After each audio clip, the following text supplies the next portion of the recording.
Entonces, el entorno es lo que está afuera del sistema. Si nosotros tomamos, por ejemplo, a la nevera, entonces lo que está afuera de la nevera, que sería el ambiente, todo lo que lo rodea a la nevera, es el entorno. Si sería un motor, entonces lo que está afuera del motor o del sistema de toda la hidroeléctrica, por ejemplo, como lo mencionamos antes, ese sería todo el entorno. Y hay otra cosa que debemos tener en cuenta, que es la frontera. La frontera es el límite donde se diferencia el sistema del entorno. ¿Listo? Entonces, si nosotros tenemos un sistema, que lo podemos definir como una caja, este sería nuestro sistema. Dentro de este sistema van a haber procesos termodinámicos que nosotros vamos a analizar. Entonces la frontera va a ser lo que limita con el entorno. El entorno está aquí afuera. Este sería el entorno. Entonces nuestra frontera va a ser todo lo que lo limita a nuestro sistema, que sería esa parte de aquí.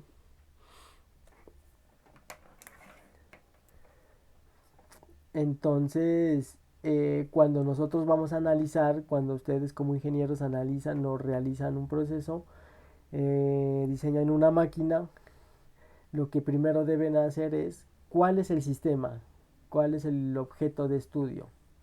Ya teniendo eso en mente, ustedes miran el entorno y ver cómo va a intercambiar calor, si intercambia calor o no intercambia calor este sistema con el entorno. Y en eso definir la frontera. ¿Listo? La frontera, ¿cuál sería nuestra frontera? ¿No? Porque dependiendo de ustedes cómo escojan el sistema, van a hacer el análisis termodinámico. Ahora tenemos varios tipos de sistemas. Un tipo de sistema es el cerrado y otro tipo de sistema es abierto. Entonces veamos estos tipos de sistemas. Tipos de sistemas. Entonces, sistema cerrado o masa de control. Sistema cerrado o masa de control.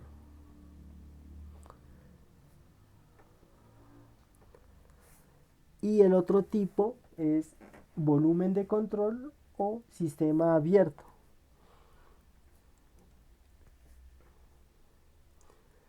Volumen de control o sistema abierto.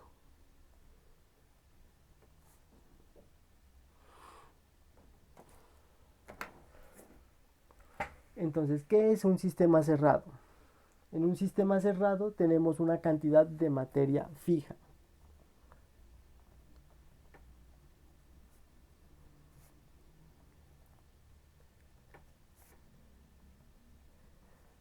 ¿Qué tenemos también?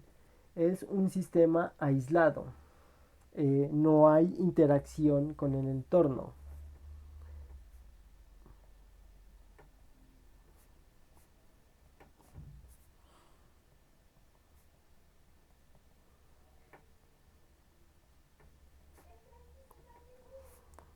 Con el entorno.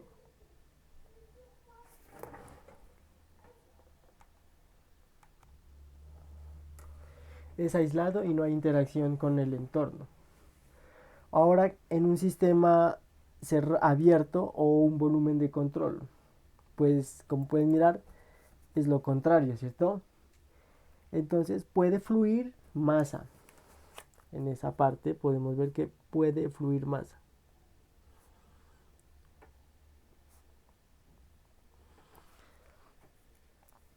Es decir, en una región dada del espacio, a través de la cual se puede observar que hay un flujo de materia. Por ejemplo, si tenemos un motor de corriente eléctrica, el flujo que podríamos nosotros observar es el de la corriente eléctrica. Entonces hay un flujo de corriente eléctrica a través del motor para que el motor pueda funcionar. El sistema es abierto, es decir, hay interacción con el entorno.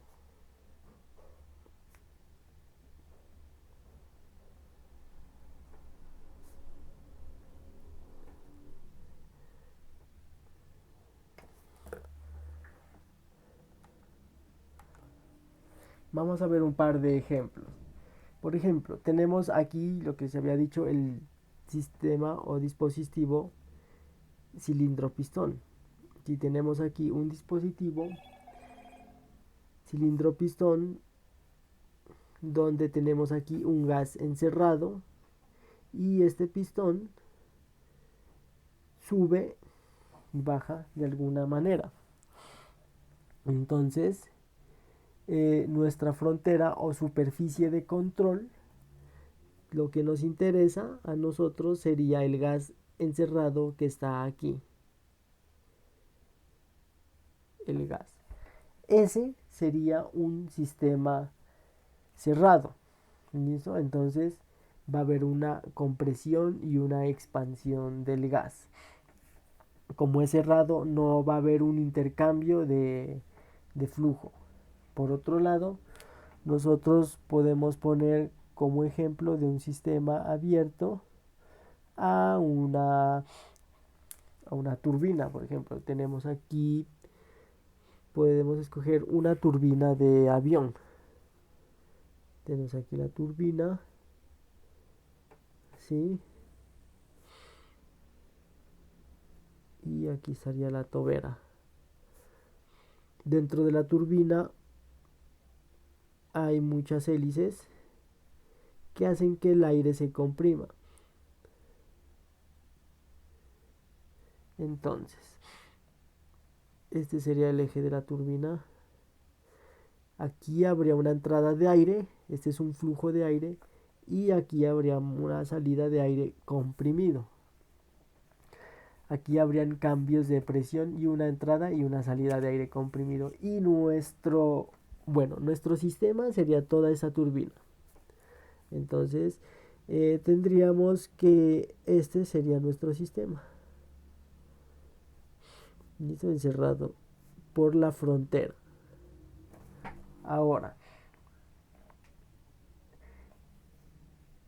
podemos ver que es un sistema abierto porque aquí hay una entrada y una salida de materia, es decir, de masa o de aire. Y hay intercambio de calor con el entorno. Miren que aquí este aire entra a la temperatura ambiente y acá hay un intercambio donde esta sale a una temperatura más alta y hace lo que hace que haya propulsión, ¿no? Por el principio por el tercer principio o la tercera ley de Newton, ¿no? Lo que se genera el empuje, por ejemplo, en las turbinas de avión. Entonces, nosotros es importante que escojamos los límites en un sistema. Por ejemplo, podemos escoger tener un depósito y este depósito va a ser llenado mediante un motor. Entonces, como ejemplo, nosotros tenemos aquí un depósito. Puede ser depósito de un fluido, puede ser agua o cualquier otro tipo de fluido. Y tenemos aquí a nuestro motor. Este motor tiene aquí un compresor, que este compresor hace que ingrese mediante este tubo el fluido. Entonces tenemos aquí el depósito.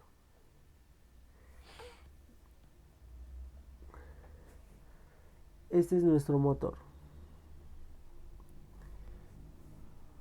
Por aquí nosotros conectamos corriente eléctrica o el flujo eléctrico.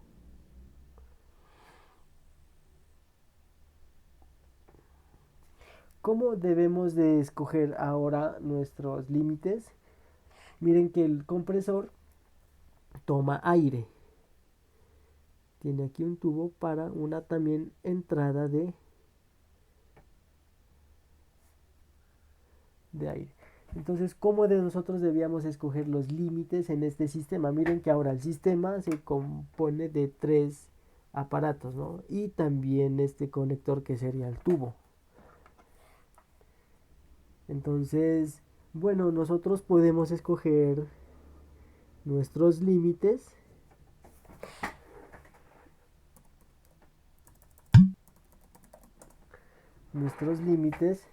La frontera, de esta manera. Este sería para analizar el sistema termodinámico. Entonces, ¿a qué tipo pertenece este sistema? ¿A un tipo cerrado o a un tipo abierto? Miren que hay una entrada de aire. Hagamos este tubo más alto, porque esto es una interacción con el entorno. Por aquí va a haber una entrada de aire y también una entrada de flujo eléctrico, es decir, van a haber cambios de masa, es decir, al fluir masa, este es un sistema abierto.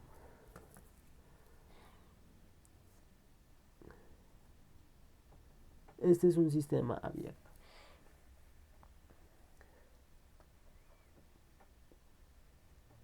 Entonces, miren señores, ¿qué es un sistema? El sistema ahora lo podemos definir de una mejor manera. ¿Qué es el sistema? Es un conjunto de elementos que se relacionan entre sí.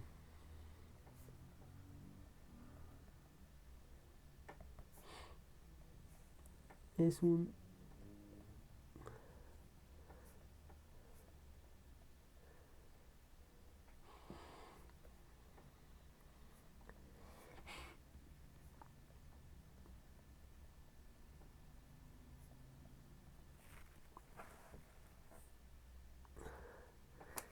Esa sería la mejor manera de definir el sistema. Conjunto de elementos que se relacionan entre sí. Es decir, miren, tenemos el motor, tenemos aquí el compresor. El compresor empuja el aire para que empuje el fluido, el aire. Bueno, debe haber también otro tubo. Si nosotros vamos a ingresar en este compresor un tubo que venga de afuera y aquí entre el líquido, ¿no?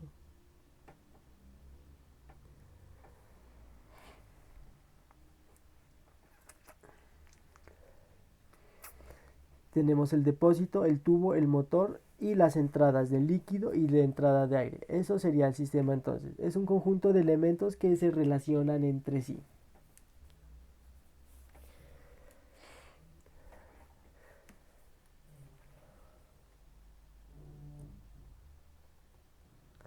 Bueno, ahora pasemos a la siguiente. Descripción de los sistemas y de su comportamiento. Se puede describir los sistemas y su comportamiento de muchas maneras. Se los puede describir a nivel microscópico, que a nivel microscópico se encarga la termodinámica estadística. La termodinámica estadística estudia a nivel molecular, a nivel atómico, cómo es el comportamiento termodinámico de la materia.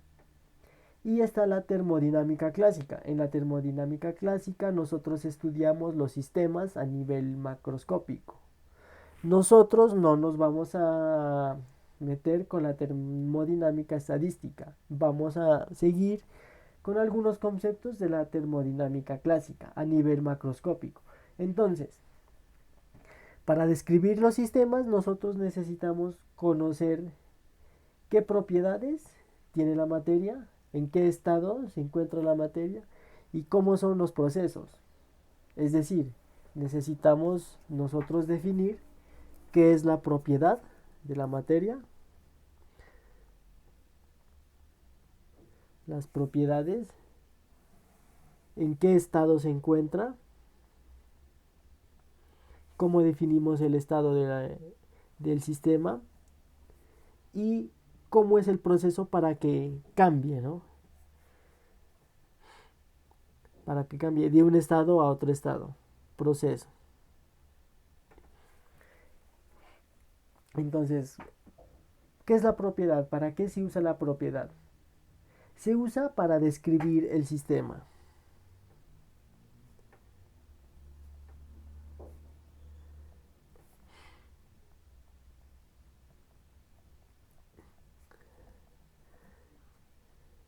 Se usa para describir el sistema. Tiene características macroscópicas, como por ejemplo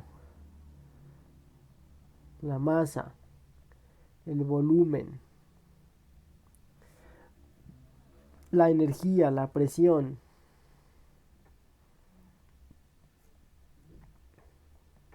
Entonces miren, las propiedades nosotros las podemos conocer con estas cantidades físicas: masa, volumen, energía, presión, temperatura, que es la que nos relaciona también con la termodinámica, ¿no? Temperatura. Ahora, ¿qué es el estado? ¿Qué nos expresa el estado? El estado nos expresa la condición del sistema.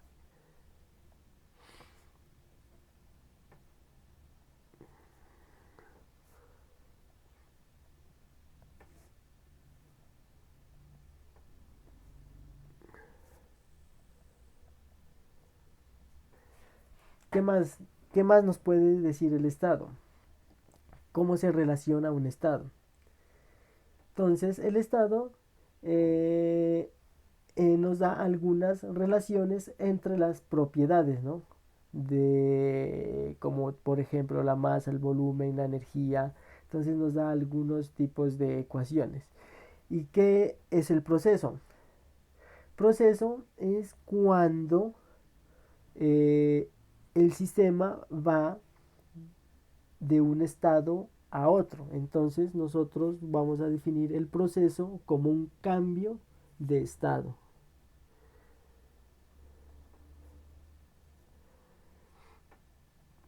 Podemos definir en un estado inicial y luego llega a un estado final. En esto nosotros podemos conocer dos tipos de proceso: proceso estacionario y hay otro que es el ciclo termodinámico. Entonces tenemos al proceso o el estado estacionario.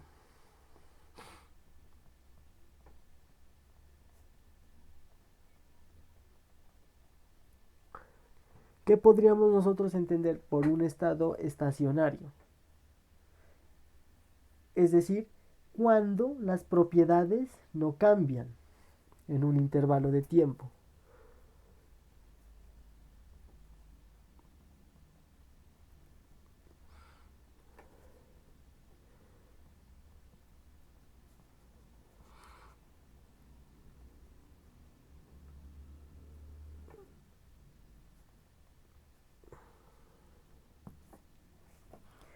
Y el ciclo termodinámico que nosotros podíamos entender por el ciclo termodinámico.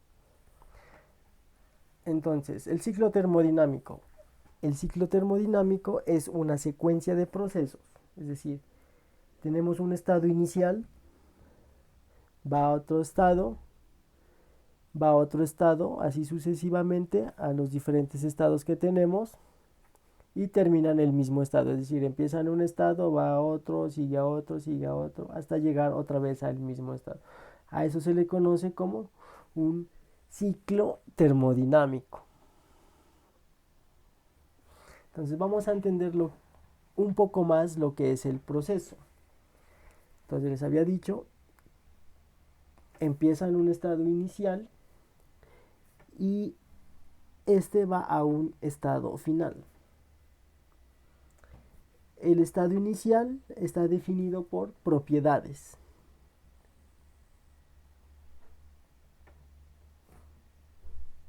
Por algunas propiedades.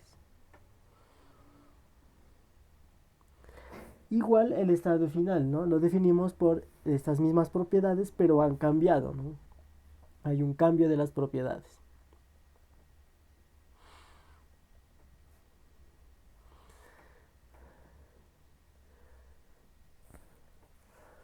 Ahora sí, ¿cómo llega de este estado inicial a este estado final en el proceso? Por ahora, este camino de cómo se mueve ahí no nos importa. En estudios posteriores nosotros luego vamos a analizar un poco cómo va de un estado inicial a un estado final. ¿Listo? Entonces, las propiedades son independientes del proceso, ¿no? Son independientes porque tenemos estas propiedades, luego en otro tiempo tenemos estas propiedades que han cambiado.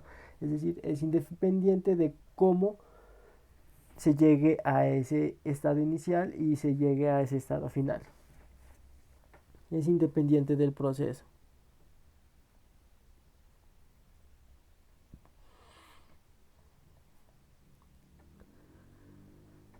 Por ahora. Entonces, una magnitud es una propiedad que es independiente del proceso y a esto nosotros lo vamos a llamar el proceso. ¿Listo? Entonces, proceso va de un estado inicial a un estado final. La propiedad están definidas, el estado inicial está definido por estas propiedades, el estado final está definido por estas otras propiedades.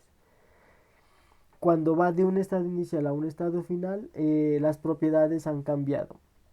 Nos quiere decir que este cambio de las propiedades hasta el momento es independiente del proceso. Entonces las propiedades no son dependientes del proceso, son independientes de los procesos. ¿Listo? Nosotros podemos analizar estado inicial y un estado final. Bueno, ahora que ya hemos visto que las propiedades son independientes del proceso, veamos ahora qué tipo de propiedades tenemos. Entonces, hay dos tipos de propiedades, las propiedades extensivas y las propiedades intensivas. ¿Qué son las propiedades extensivas y qué son las intensivas? Entonces hagamos aquí una diferencia entre estas dos. Tenemos las extensivas por un lado y acá vamos a tener las propiedades intensivas. Entonces las propiedades extensivas es una propiedad que es aditiva.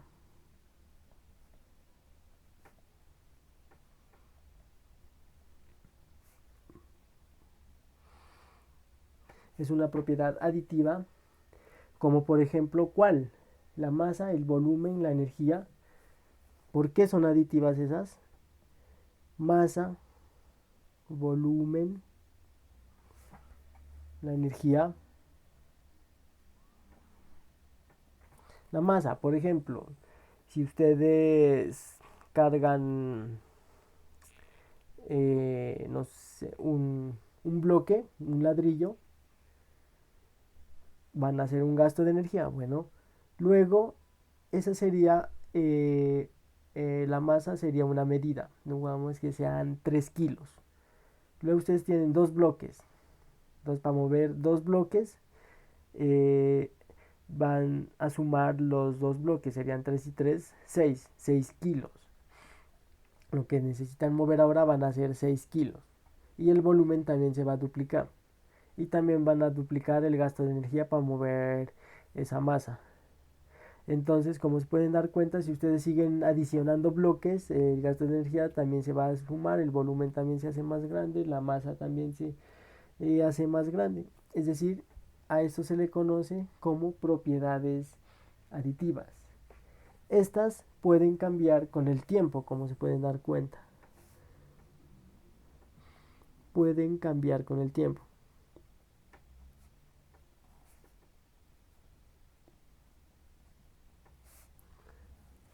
Ahora las propiedades intensivas, pues debe ser lo contrario, es decir, no son aditivas.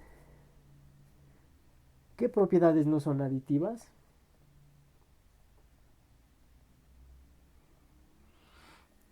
Por ejemplo, Un bloque está hecho de tierra, que podría decirse tierra quemada, tiene una densidad específica. Si ustedes toman otro bloque y lo ponen, la masa se duplica, pero la densidad sigue siendo la misma, ¿cierto? Hay otro tipo que es la presión. ¿Por qué la presión? Porque la presión se define como la fuerza sobre el área. Otra propiedad que no es aditiva, la temperatura. Si ustedes toman un bloque de ladrillo que fue calentado por el sol, varios bloques de ladrillos, unos 20 bloques de ladrillos que los calentó el sol. Si ustedes los juntan, todos esos bloques de ladrillo, las temperaturas van a ser las mismas, ¿no? Prácticamente. No se van a sumar como si fuera una masa. Entonces la temperatura también es una propiedad no aditiva.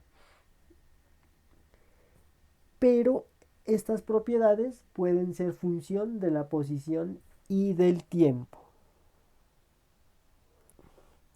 ¿Qué quiere decir que estas propiedades sean función de la posición, por ejemplo? Ejemplo, la Tierra, toda la Tierra, la densidad del planeta Tierra, la densidad del planeta Tierra cambia. Nosotros podemos encontrar que en el centro, en el núcleo, la Tierra tiene una densidad alta y a medida que nos alejamos, la densidad de la Tierra baja, ¿cierto? Es decir, si graficamos la densidad, lo vamos a plantear como una ρ, en función del radio de la Tierra, esa densidad va a bajar.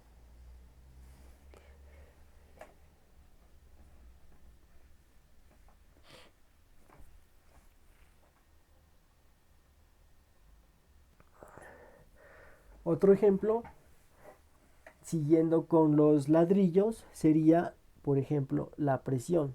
También es función de la posición. Si nosotros tenemos estos bloquecitos aquí de ladrillo, los podemos juntar varios. Entonces, si nosotros medimos la presión, por ejemplo, en estos bloquecitos de ladrillo, si medimos la presión aquí, una presión 1 va a ser diferente a que si la medimos en este punto de aquí, una presión 2. Miren que aquí todo esto tenemos una mayor cantidad de bloques, es decir que la presión en este punto va a ser mayor que la presión en este punto. Es decir que depende, por ejemplo, de la posición. Y sería del tiempo si nosotros ponemos a una persona o máquina a seguir poniendo ladrillos encima, ¿no? Para que la presión se haga más fuerte. Ahora pasemos a otra parte. Para el estudio de la termodinámica nosotros debemos conocer en el sistema, conocer en qué fase está la materia que vamos a nosotros analizar. Entonces vamos a mirar lo que es la fase pura y lo que es la fase y sustancia pura.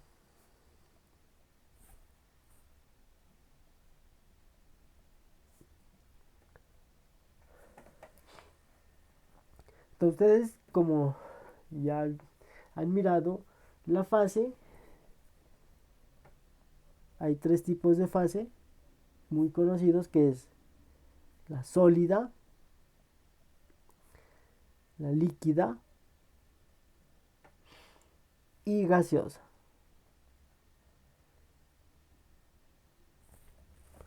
Esas serían las tres fases más conocidas. Hay otros tipos de fases, como por ejemplo el plasma. ¿Qué sería el plasma? ¿Qué tipo de fase es? Entonces ustedes lo pueden consultar. ¿Qué es ahora una sustancia pura?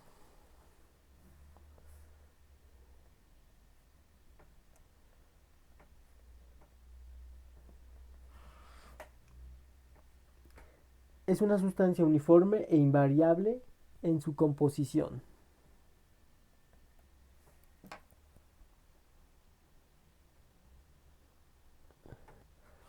Donde nosotros podríamos encontrar ejemplos de sustancia pura. Prácticamente el agua lo podemos considerar como una sustancia pura. Cuando ustedes toman un jarro de agua, toda la densidad, todo el agua que contiene el jarro es la misma sustancia, la sustancia no cambia. Prácticamente nosotros la podríamos describir como una sustancia pura. Bueno, ahora veamos qué es el equilibrio. Nosotros ya hemos analizado algunos tipos de equilibrio en los cursos anteriores.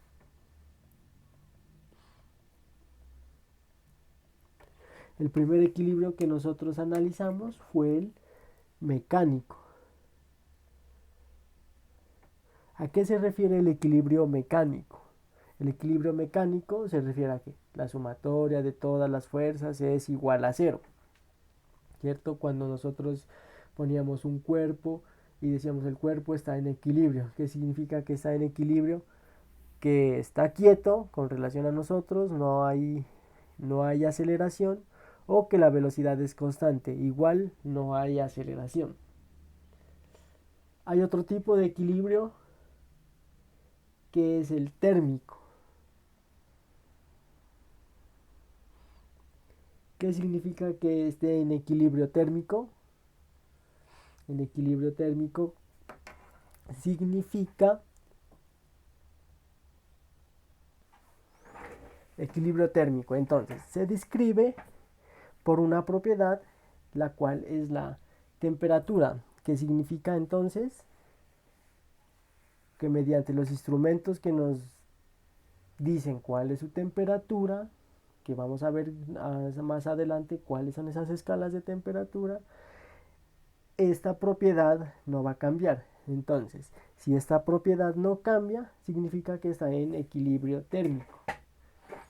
Y el último también es el químico.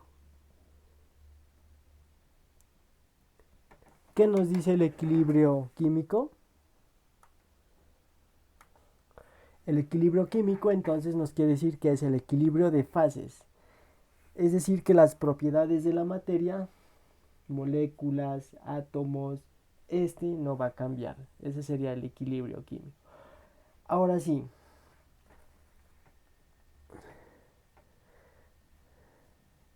si todos estos tres tipos de equilibrio se cumplen, entonces nosotros vamos a considerar al sistema en equilibrio completamente, ¿no? En un completo equilibrio. Pero sin embargo, las propiedades pueden cambiar muy poquito a medida que pase el tiempo. Cuando estas propiedades empiezan a cambiar muy poco, nosotros igual seguimos considerando que está en un casi equilibrio. O sea, esto cambia infinitesimalmente. Pero después de un tiempo largo, pues nosotros podemos considerar que el sistema no está en equilibrio. Pero entonces, para estos procesos en los cuales el sistema pasa de un estado a otro estado y donde las propiedades cambian muy poco, la cual son los procesos reales, nosotros los podemos considerar así. A estos procesos los vamos a llamar como procesos cuasi estáticos. Entonces tenemos al proceso cuasi estático. En este proceso, como les había dicho, donde cambia muy poco el estado de un sistema, entonces en este tipo de procesos lo que se hace es estudiar todos los estados por los que pasa un sistema. Se estudia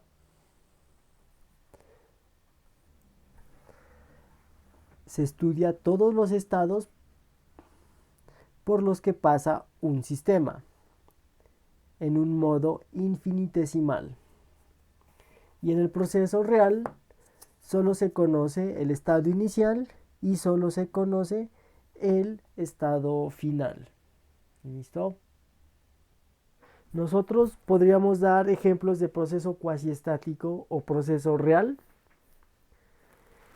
Miren que para un proceso cuasi estático ya se podría decir que depende. Y un proceso real, pues el proceso real, en el proceso real nosotros podemos tomar cualquier tipo de sistema y analizar su estado inicial y luego su estado final. Pero en un proceso cuasi estático podemos tomar los mismos procesos y analizar cómo llegan de ese estado inicial a ese estado final mediante pasos pequeñitos de tiempo donde las variables o las propiedades cambien muy poquito. Entonces, para realizar un proceso cuasi estático, prácticamente lo que se hace es realizar un análisis matemático. Entonces, para realizar algún tipo de análisis en los procesos termodinámicos, nosotros debemos de entender algunas propiedades, como por ejemplo el volumen específico. Entonces tenemos al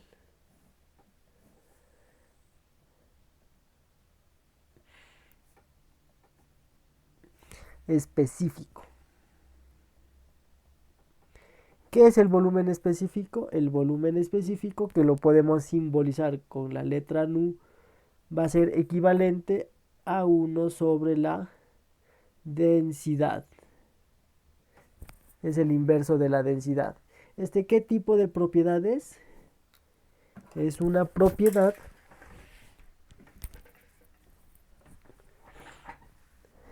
intensiva, ¿cierto? Propiedad intensiva.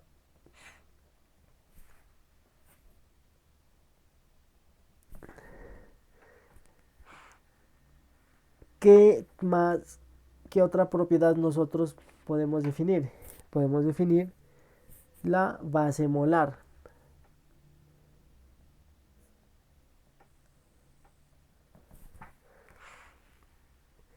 ¿Qué es la base molar? Es una forma de medir la masa, ¿no?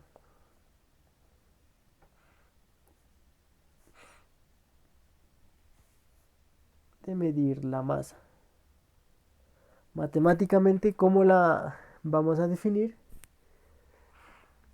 Nos vamos a ayudar con el número de moles. N, que va a ser igual a la masa total sobre masa molar.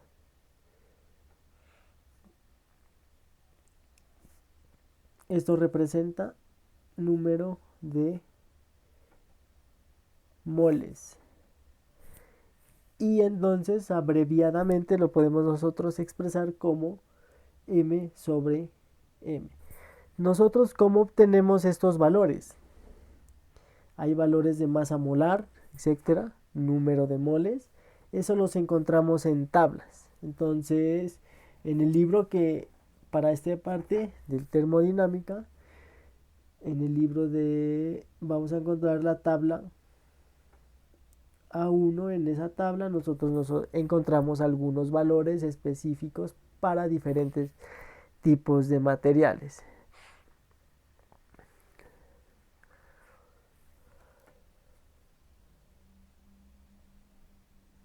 Pero entonces, ¿cuál es la base molar? Este es el número de moles, la masa sobre la masa molar. Entonces la base molar la vamos a representar nu con un guión arriba. Entonces este nu con el guión arriba lo vamos a expresar en la siguiente manera. Entonces nosotros tenemos que la densidad normal es igual a la masa sobre el volumen.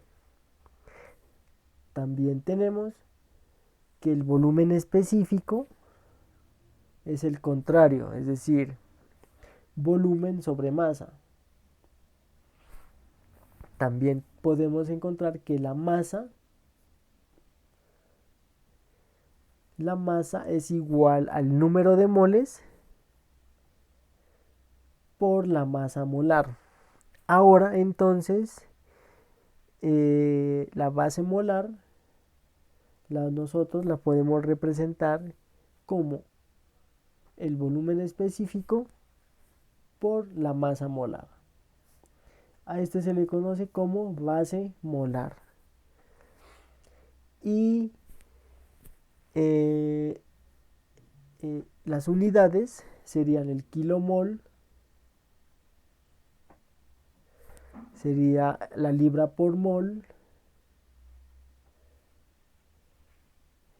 también sería, bueno, esas serían las más comunes, abreviado kilomol y libra mol. Ahora si vamos la presión, nosotros ya hemos estudiado lo que es la presión. ¿Alguien se acuerda qué es la presión? La presión es prácticamente, presión es igual a fuerza sobre el área. Esto se mide en ¿qué? En pascal, ¿no? Y el pascal es equivalente a el newton sobre metro cuadrado. Podemos tener el kilopascal, el bar. Tenemos que el bar sería equivalente a ¿qué? A 10 a la 5 newton sobre metro cuadrado. También podemos definir la atmósfera para la presión. Una atmósfera sería equivalente a 1.01325 por 10 a la 5 newton sobre metro cuadrado, o pascales, ¿no? También tenemos que es 14.696 libras fuerza por metro cuadrado. Ahora, nosotros podemos definir la presión absoluta y la presión manométrica. ¿Quién se acuerda de esas dos definiciones? Esas vienen desde el curso de Física 2. Presión manométrica. La presión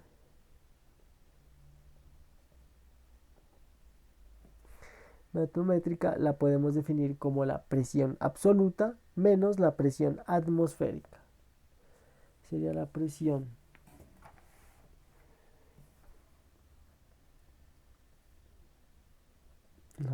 absoluta menos la presión atmosférica, que esta sería equivalente a la presión atmosférica también absoluta, ¿no? La que nosotros medimos en el ambiente. Esa es la presión manométrica, la que nosotros medimos en los instrumentos cuando medimos la presión de aire de las llantas, por ejemplo.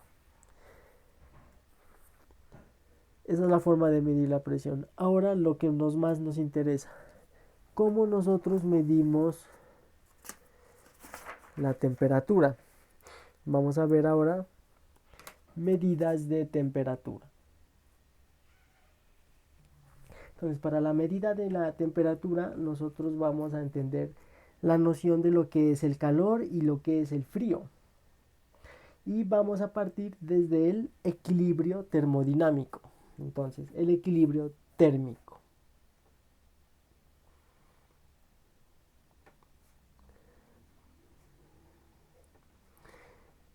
¿Qué era el equilibrio térmico? El equilibrio térmico era que la propiedad, que es la temperatura, que nos da la medida de un cuerpo, de su temperatura, de su calor o de la noción de calor o de la noción de lo que es frío, es decir, si está caliente o si está frío, es la temperatura. Entonces, lo que vamos a entender aquí es que se necesita entender el hecho de la igualdad de temperatura.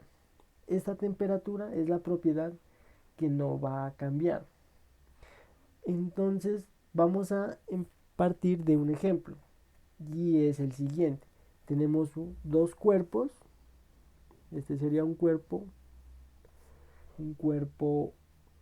uno que tiene masa, volumen, etcétera, tiene sus propiedades. Y vamos a tener un cuerpo 2 que también va a tener su temperatura, su masa, su volumen, su densidad, etcétera. Lo que vamos a hacer ahora en el siguiente paso es que estos dos cuerpos interaccionen térmicamente. ¿Cómo hacemos que estos dos cuerpos interaccionen térmicamente? Lo más eficiente para hacer que estos dos cuerpos interaccionen térmicamente es que uno los junte. Tenemos aquí al cuerpo 1 y aquí al cuerpo 2. ¿Qué va a pasar cuando los juntamos? Que va a haber interacción aquí en la frontera, ¿no? Entre sus moléculas. Y al haber esa interacción, va a haber intercambio de energía. Y al haber ese intercambio de energía, entonces va a haber un intercambio de calor. ¿Qué va a pasar después? Que estos dos cuerpos, después de un tiempo, van a estar a la misma temperatura.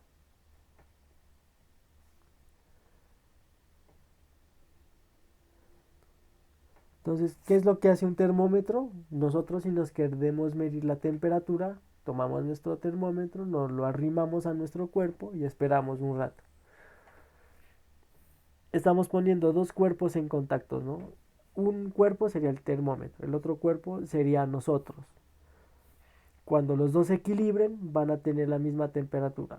Como nosotros somos un cuerpo grande, no nos vamos a igualar a la temperatura del termómetro, sino el termómetro se iguala a la temperatura de nosotros, prácticamente. Hay un intercambio de calor, ¿no? Es decir, nosotros nos enfriamos un poquitico para que el termómetro se caliente a nuestra temperatura corporal. Y eso sucedería también con un tercer cuerpo, pero ahorita lo vamos a ver. Antes de seguir, podemos hacer otro experimento. En el siguiente experimento, podemos decir que este sería el experimento 1. En el experimento 2, ponemos a los dos cuerpos juntos, pero están separados por una pared que tiene una propiedad. Y esa propiedad se llama que es una pared adiabática. ¿Qué es una pared adiabática?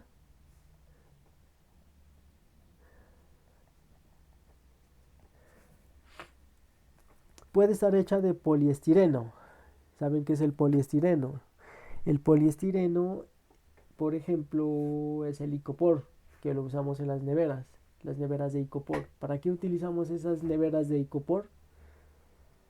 Esas neveras de icopor las utilizamos para mantener algún objeto frío, por ejemplo, los refrescos, ¿no?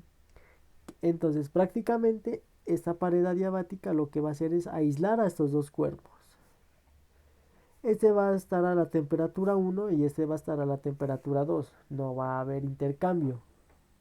Eso es lo que hace el poliestireno. Entonces, las moléculas no intercambian energía con el poliestireno. Esa es la propiedad, ¿no?, de ese cuerpo. Es decir, con un tiempo mucho mayor, eh, pues sí va a haber un intercambio, ¿no? Pero para lo que nosotros necesitamos, un fin de semana, etcétera, para guardar los refrescos cuando nos vamos a un paseo, nosotros podemos llevar la nevera, llevamos los refrescos y ese los mantenemos fríos, ¿no? O el termo, por el contrario, ¿no? Si queremos tener una bebida caliente, lo ponemos en un termo, que es prácticamente tiene una pared adiabática, no hay transferencia de calor con el ambiente. Entonces, los bloques, ¿qué va a pasar con un termo por varios días? Unos 8 días le podemos poner. Cuando vamos a abrir, vemos nuestra bebida, va a estar a un ambiente, ¿cierto? Al mismo ambiente, que puede ser unos 15 grados, dependiendo de la temperatura ambiente. Pero, por el contrario, si nosotros ponemos podemos decir que es un café caliente, lo ponemos en el termo en la mañana y lo vamos a sacar en la tarde, el café sigue caliente. No hay una apreciación evidente de ese cambio de temperatura. Entonces, ¿qué es lo que hace la pared adiabática? Hace que el proceso de intercambio de calor sea más lento. Proceso de intercambio de calor sea más lento. Este proceso de intercambio de calor sea más lento. Y si realizamos otro experimento adicional, y en este experimento adicional solo vamos a tomar el primer cuerpo y lo vamos a rodear por la pared adiabática. Todo, completamente. ¿Qué significa? Que nosotros rodeemos este cuerpo completamente por esta pared adiabática.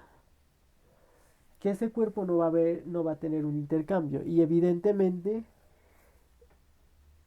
este sí sería el ejemplo del termo, ¿no? Que es la bebida líquida rodeada por una pared adiabática completamente. No hay intercambio de calor con el ambiente. Es decir, el cuerpo está completamente encerrado, ¿no? Por esa pared adiabática. Y a esto se le conoce, a este proceso se le conoce como proceso adiabático.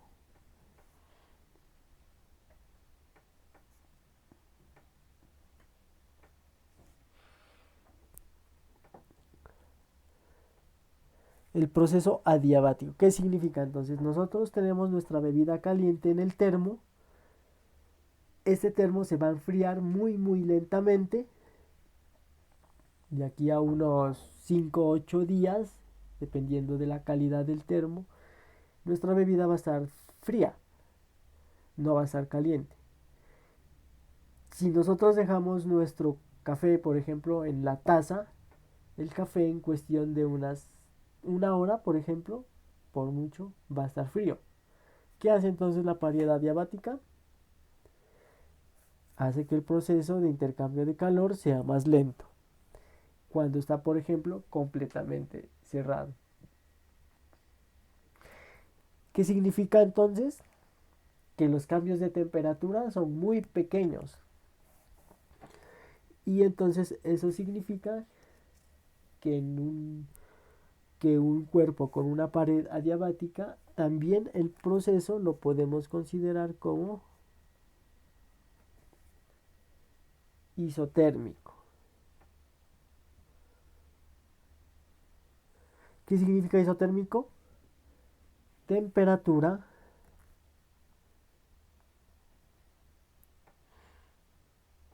es constante. Entonces, mire, nosotros ponemos nuestro café en la mañana, lo guardamos, en la tarde sigue caliente. Es decir, que el proceso que se desarrolló internamente se hizo a una temperatura constante, ¿no? En ese transcurso. Pero si dejamos pasar mucho tiempo, bueno, sí vamos a tener un cambio evidente de temperatura. Entonces aquí se dice que es un proceso adiabático. Proceso isotérmico a temperatura constante. Proceso adiabático, no hay intercambio con el exterior, no hay intercambio de energía ni de algún otro tipo de propiedad térmica. ¿Listo? Ahora sí hagamos otro experimento. Un cuarto experimento que está relacionado con los termómetros. Pero lo vamos a hacer con los cuerpos, ¿no? Que representan los termómetros. Vamos a tener tres cuerpos. Un cuerpo 1, que primero van a estar separados y luego los vamos a unir. Cada uno va a estar a diferentes temperaturas. Y ahora unimos estos cuerpos, cuerpo 1, el cuerpo 2, el cuerpo 3. Si entre estos dos cuerpos primero unimos, el primer paso fue unir estos dos cuerpos. Al unir estos dos cuerpos, estos dos se pusieron en equilibrio, se pusieron a una misma temperatura. El tercer paso fue unir el tercer cuerpo. Luego de un tiempo, ese tercer cuerpo también se va a poner a una misma temperatura.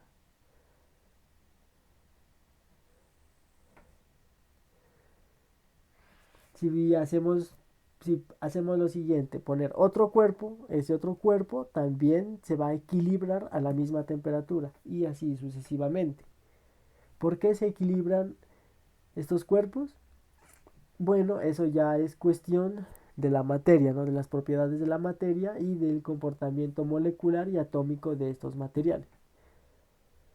Pero todo tipo de cuerpo en este mundo, en este universo, al tener contacto, tienden a equilibrarse a la misma temperatura. A eso se le conoce como cuerpo 1 se equilibra al cuerpo 2, al cuerpo 3 y así sucesivamente. A eso se le conoce como el principio cero de la termodinámica.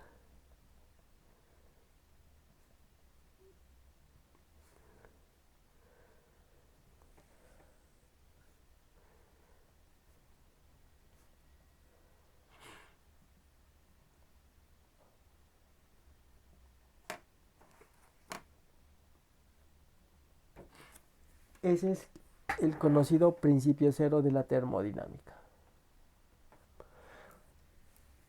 Listo, bueno. Ese es el principio con el que funcionan los termómetros, ¿no? El principio cero de la termodinámica, como ya les había comentado. El termómetro se equilibra prácticamente, o los dos.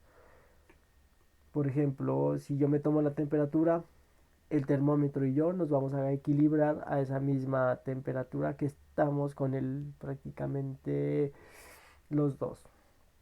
¿Listo?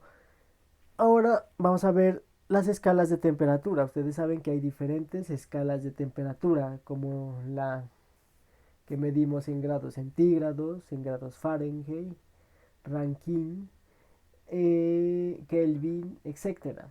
¿Cómo hace uno para obtener una escala de temperatura? Para establecer esas escalas.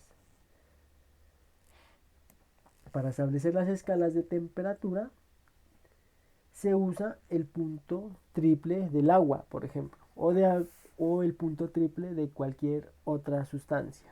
Entonces,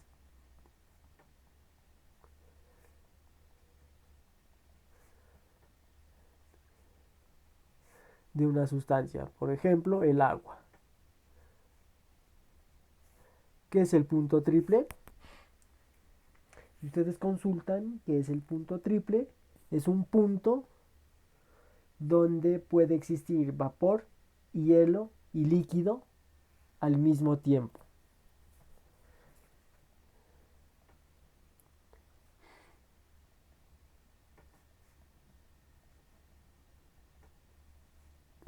Al mismo tiempo. Entonces, aquí habría una consulta para ustedes, que es definir el punto triple y cuál sería el punto triple para el agua.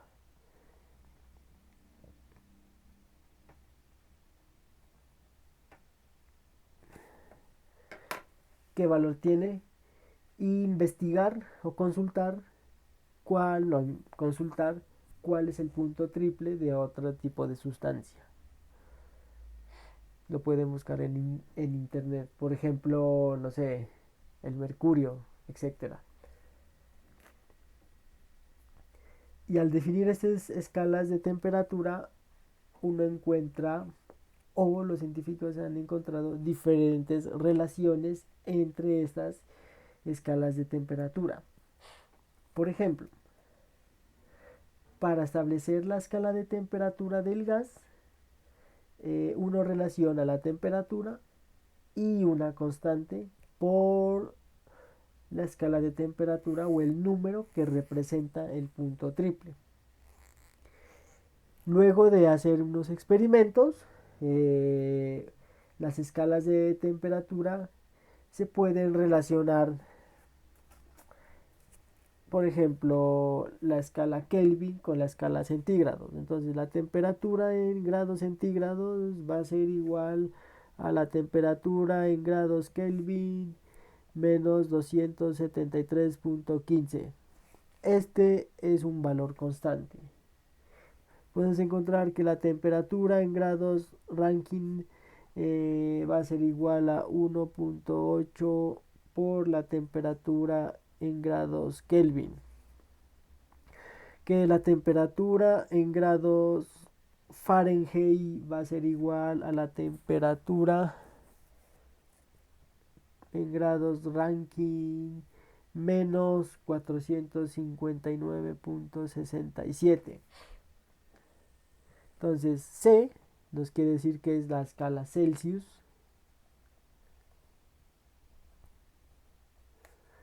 R, la escala Rankine. F, la escala Fahrenheit. Perdón.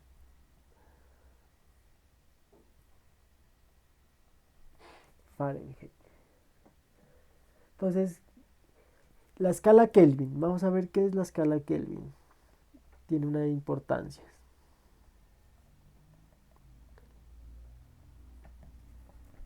La escala Kelvin es una escala termodinámica, es una escala absoluta de temperaturas. Es decir, ¿qué quiere decir eso? Que para desarrollarla se necesita el segundo principio de la termodinámica, que lo vamos a mirar si es que alcanzamos luego, ¿no? Es decir, existe el cero absoluto que está definido como una temperatura, perdón, se bloqueó un momentico. Listo, bueno, perdón. Estábamos en la escala Kelvin, que es lo que les decía, existe el cero absoluto, es decir, en este cero absoluto prácticamente todas las moléculas estarían relativamente totalmente quietas. Ese significa la importancia de esta escala Kelvin. Y llegar al cero absoluto hasta ahora ha sido imposible. Se llega muy cerca, pero a un cero absoluto es prácticamente imposible. Y en ese proceso de llegar a ese cero absoluto se han encontrado otros estados de la materia, como por ejemplo el estado Bose-Einstein, que es un estado de las partículas que se encuentran prácticamente quietas, ¿no?